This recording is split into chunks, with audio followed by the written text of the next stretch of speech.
Assalamualaikum warahmatullahi wabarakatuh.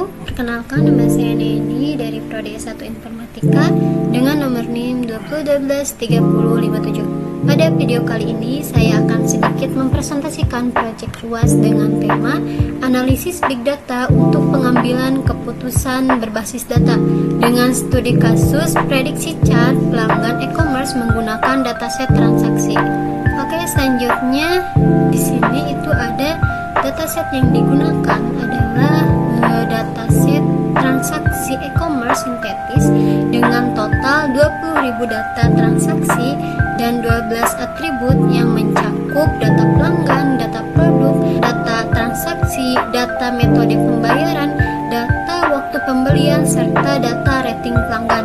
Nah, tujuannya itu adalah menganalisis pola perilaku pelanggan, lalu memprediksi kemungkinan pelanggan berhenti berbelanja atau churn, lalu memberikan rekomendasi strategi bisnis berdasarkan hasil analisis. Oke, selanjutnya di sini ada data pre-processing. Nah, pada tahap ini saya melakukan yang pertama ada pengecekan data dan penanganan missing values menggunakan metode forward fill. Lalu yang kedua yaitu penghapusan data duplikat untuk memastikan kualitas data. Dan yang ketiga yaitu ada pembuatan variabel target chart di mana pelanggan dianggap chart jika memiliki rating rendah dan waktu pengiriman yang lama. Lalu selanjutnya ada data kategorikal seperti gender, kota, kategori produk, dan metode pembayaran yang dikonversi menjadi numerik menggunakan label encoding. Lalu yang terakhir di sini itu ada fitur numerik normalisasi yang menggunakan standar scaler agar memiliki skala yang seragam dan meningkatkan performa model. Oke, selanjutnya di sini ada exploratory data analysis.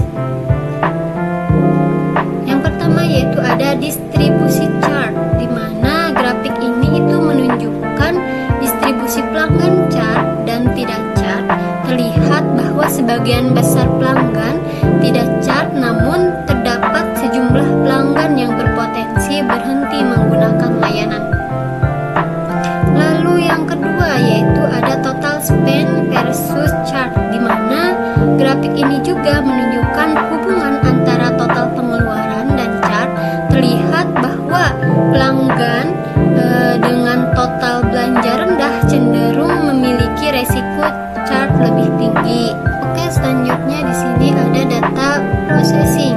Nah, untuk memenuhi aspek big data processing, saya menggunakan library DAX untuk melakukan parallel processing. Nah, saya juga membandingkan waktu loading dan dataset yang menggunakan Pandas dan DAX.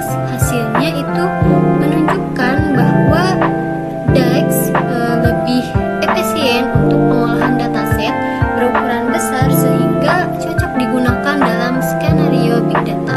Oke, selanjutnya di sini ada modeling, yaitu dua model.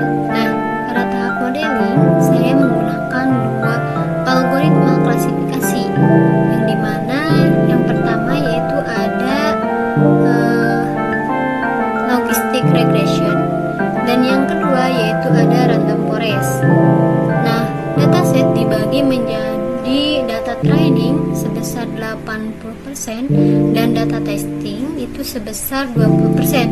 Nah, kedua model ini itu dilatih menggunakan fitur transaksi pelanggan untuk memprediksi chart. Oke, selanjutnya di sini ada evaluasi model, di mana evaluasi ini itu dilakukan menggunakan metrik akurasi, precision, recall, dan F1 score. Hasil ini itu menunjukkan bahwa model random forest itu memiliki akurasi yang lebih tinggi dibandingkan logistic regression. Hasil ini juga menunjukkan bahwa random forest lebih mampu menangkap pola kompleks dalam data transaksi pelanggan. Oke, selanjutnya di sini ada fitur import times atau insight. Nah, fitur ini juga menggunakan random forest. Hasilnya itu menunjukkan bahwa fitur yang paling berpengaruh terhadap churn adalah lama pengiriman atau delivery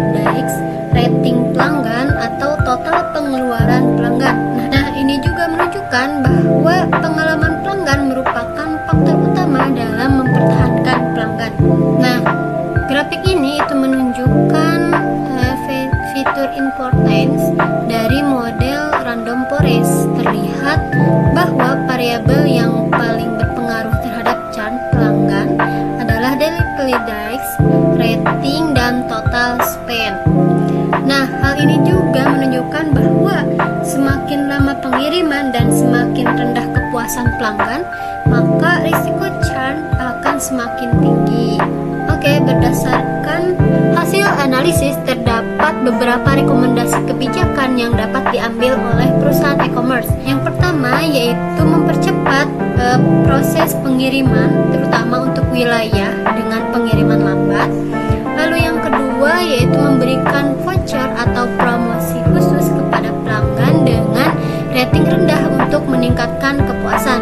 Lalu yang ketiga yaitu melakukan evaluasi terhadap mitra logistik. Dan yang keempat yaitu menerapkan program loyalitas bagi pelanggan dengan total belanja rendah untuk meningkatkan retensi. Kesimpulannya, proyek ini itu membuktikan bahwa analisis big data dapat digunakan untuk memprediksi perilaku pelanggan dan mendukung pengambilan keputusan bisnis secara data driven. Demikian presentasi proyek UAS Big Data Analisis yang saya sampaikan.